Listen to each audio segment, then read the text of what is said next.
Sawadika.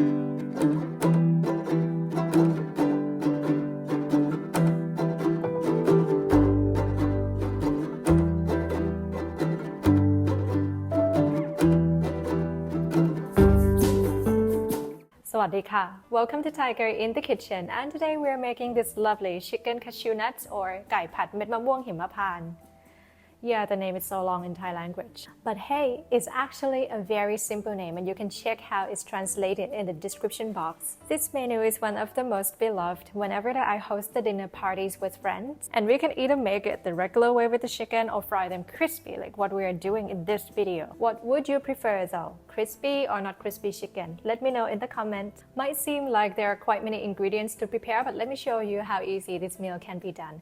Now let's start with the ingredients. Here's our beautiful ingredients, and to be a little more organized, I'll separate them to ingredients for the chicken. For this menu, I love using boneless and skinless chicken thighs. This part is tender and juicy, but if you'd love to switch to the chicken breast, definitely can if you're okay with the fact that it will be a little drier. Vegetable oil, use the type that is suitable for deep frying. Check out the description box. And to help our chicken crispy, I have what I call crispy flour. You can also use tempura flour or mix between all-purpose flour and rice flour. For vegetables, we'll use the traffic light bell peppers. If you don't get all the three colors, you can mix with some carrot to make this dish colorful. Then onion, spring onion. Dried chili is optional. I love having some chili flavor in it, but if you don't, you can leave it out. And the main character of the dish, roasted cashew nuts. Seasonings will use oyster sauce, light soy sauce, sugar, cornstarch, which will add some water in it and make a cornstarch water for thickened up the sauce. Roasted chili paste or nam prik pao. This one is optional. It tastes a little sweet and very mild spicy and a tiny bit salty. If you want to get nam prik pao and would love to know what other menus you can use these ingredients with, I listed Thai recipes that we can use nam prik pao in the description. But if not, you can replace this ingredient with sriracha. Or if you serve this meal to children as well, then replace it with ketchup. Shaoxing wine or Chinese cooking wine. This one is also optional. If you don't have or you don't want to add, then it's fine to leave it out. Clean all the veggies, then we'll use around a half of each bell pepper. And I'll keep the rest for the similar menu to this dish, which is stir-fried chicken with roasted chili paste or ไก่ผัดน้ำพริกเผา, which is the next coming recipe. Once that recipe is posted, I'll make sure to leave the link in the description and in the comment. Now cut the bell peppers into bite size.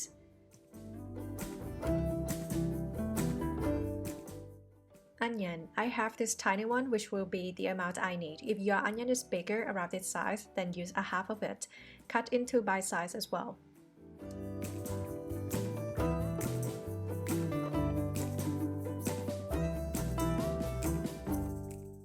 Spring onion. Cut into around an inch.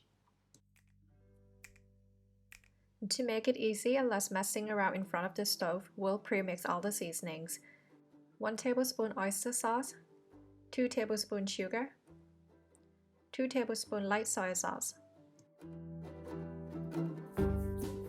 1 tablespoon roasted chili paste, and like I mentioned, can replace with either sriracha or ketchup, 1 tablespoon Shaoxing wine. Then we add around a couple tablespoons of cornstarch water. Stir until combined. Chicken, cut into a little bigger than the bite size because it'll shrink a little once it's cooked. And here we have Sandy in the kitchen with me again.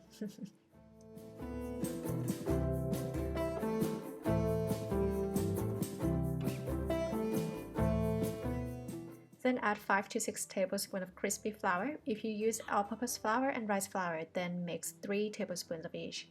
Mix well, and let's go.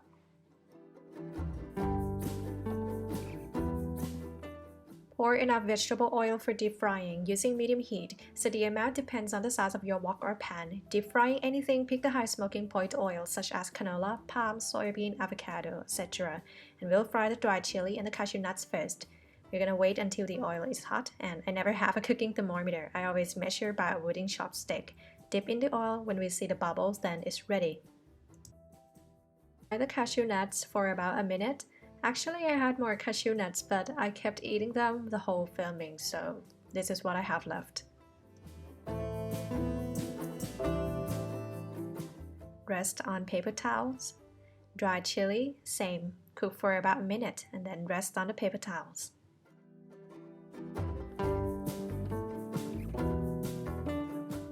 Now add the chicken. Don't worry if it will look a little crowded at first, they'll shrink. Do not move the chicken yet for the first minute. Let them settle so the coated flour won't come off. After that, we can stir occasionally.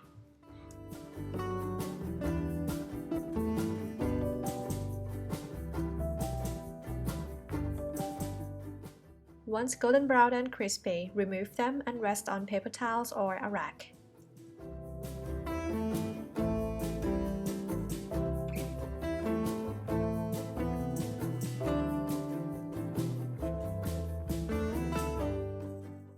Now remove the cooking oil and leave around 3 to 4 tablespoons of it. Increase to medium-high heat. Add the bell peppers and onion. We won't add the spring onion right now, we'll do it last. Keep stirring for a few minutes until the onion is transparent and all the veggies are glossy.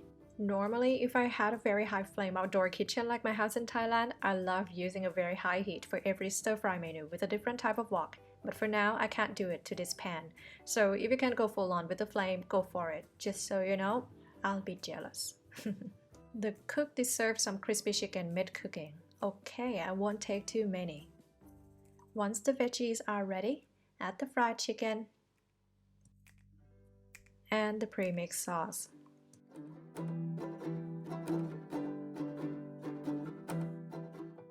Now keep mixing until well coated and shiny. It'll take a couple minutes for the cornstarch water to thicken up.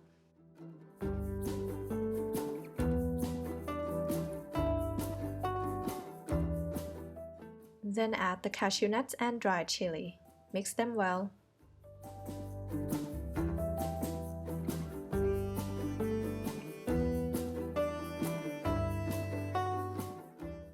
Turn off the heat and add the spring onion.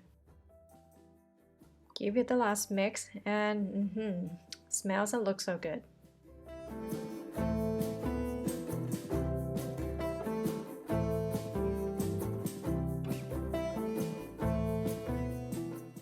And ready to serve. I hope you'll give this recipe a try soon, and I really love it when I receive the result pictures from my lovely viewers. If you want to, you can send it to me or under the comment on the page Tiger in the Kitchen.